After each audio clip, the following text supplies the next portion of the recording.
মা এমন একটা জিনিস, যে কোনো সন্তানের কাছে একটা নিরাপদ আশ্রয়। সব কিছু বলে ফেলা যায় মায়ের কাছে। মা যেন বন্ধুর মতো।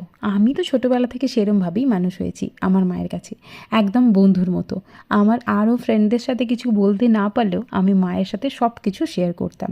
আর আজকেও কিন্তু সেটার একদমই অপোজিট কিছু হয় না। আমার মেয়েও তাই, সব কিছু আমাকে শেয়ার করে।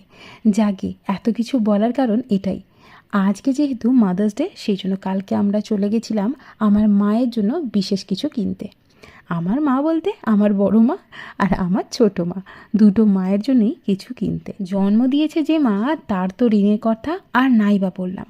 সকলেই জানে যে মায়েরা কত কষ্ট করে সন্তানদের বড় করে।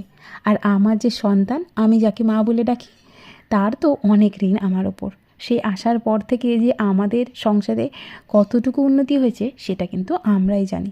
যাক, আজকে বেশি কথা বাড়বো না।